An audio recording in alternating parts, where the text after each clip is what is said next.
So there's a flat bench or decline regular grip bench press. So when you're doing decline bench, this technique's gonna apply for all your bars, decline bars, and this technique's gonna apply for your grips and whether or not you're doing quarters. So first is where you're gonna set the bar up in the where you're gonna set the bench in the rack. It'll really be dictated. You got to figure it out when you're lying down. So first, you're gonna sit down. You're gonna push your feet firmly into the bench. You're gonna come underneath the bar. Most of the time, you want your eyes underneath the bar directly. In this case, you actually want your eyes a little bit behind the bar. So I'm gonna scoot the bench back a little bit. Come on back down. Now my eyes are behind the bar. That's a little bit better. I have a fat bar here, and again, it doesn't matter what bar you're using for this grip. And what you're gonna do is once you unrack, you're gonna be in a different bar position here. You're gonna come down usually below your sternum, usually at the top of your rib cage, below your sternum. So that's what you're gonna do for this. So I'm gonna press it up. As always, turn your elbows in a little bit, squeeze your shoulder blades in, and you're coming down slowly below the sternum to the chest, to the rib cage, and then straight up and slightly back. Straight up and slightly back. Although the bar is going to move a little bit more in a straight line. You won't be pushing the bar backwards too far on this one. It's going to be moving through more of a straight line. So I'm going to teach you how to find your optimal grip for just normal benching, whether it's a flat bench, barbell benching, barbell incline, barbell decline, and I'm also going to show you close grip. So I'll show you how to do both of these in this video, in this segment. And typically at Higher Power, we typically favor more of a moderate grip. We don't like to go super wide, we don't like to go super narrow. The reason is when you do wide grip benching, you tend to put a lot more force in your shoulder, about 1.5 times the force. And one of the things we know is that world-class bench press, athletes, power lifters, these guys tend to be able to lift for a long time, very heavy weight. They tend to favor more of a narrow grip. So we tend to do a little bit more of a narrow grip. So to find just your optimal grip, what you do is you go just stand shoulder width, feet a little narrower than shoulder width, bring your thumb to your thigh, and then just kind of come straight up. That's going to be about right for most people. Now you can come in a little bit narrower, you can come out a little bit wider, but this is going to be here, and then we'll adjust it from there. It'll be for your classic grip. So now I'm going to go ahead and lie down, and we'll show you from a different angle. So now here's about my width from my thighs. I'm just going to go ahead and go down. And I actually like to go just a little narrower from there. So for me, what I like to do is I like my first knuckle to line up with the bar right there, and then wrap the thumb. And that's one technique. There is another technique you can do too. You could usually put, for a lot of people, they may also want to just take the tip of their thumb and line up with the knurling and the smooth part and wrap there.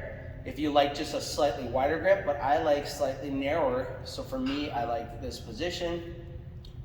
Now for a close grip, typically for most people, we teach 1 finger in or 2 finger in on the smooth. So that's how you do close grip.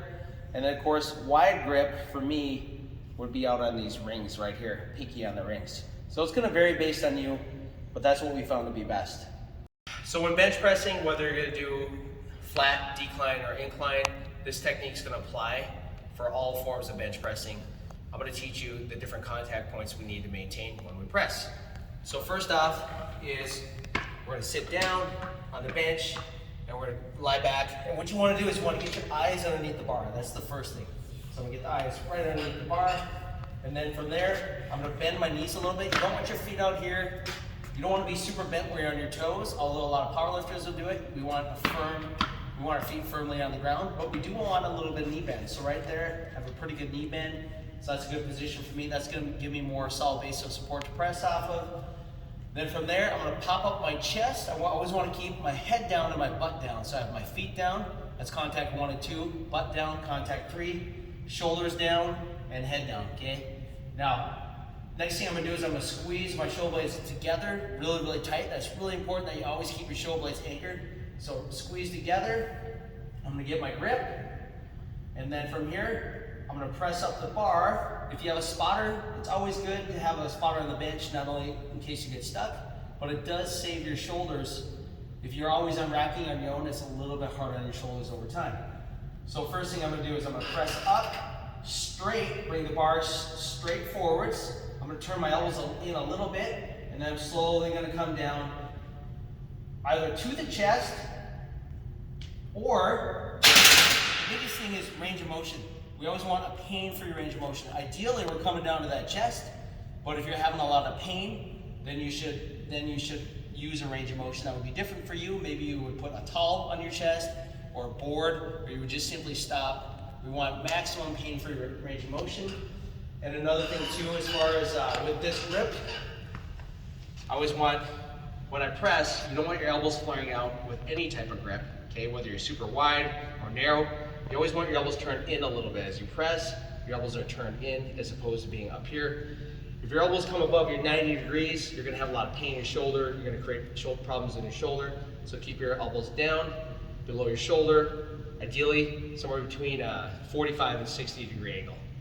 One thing we should talk about is bar path too. What happens is when people press, a lot of times they're gonna press in their arm, they're gonna press forwards, they're gonna press up and forwards like this. You can see my arms at an angle towards my body as opposed to being 90 degrees. What you wanna do is keep your shoulder blades tight. You're gonna come down and the bar is gonna come down and slightly forwards. And then as you press, you're gonna press the bar up and slightly back. Down and slightly forwards, up and slightly back. But as you're pressing, your forearms should be vertical at all times. So what you want to avoid is, avoid pressing forwards like that.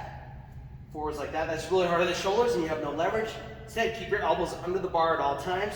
Press up and slightly back, down and slightly forwards. And what you're doing is you're literally approaching, in the flat press, you're going to be approaching your sternum. So you're always controlling down and your target is right around the sternum or right around the line of the nipples, slightly below.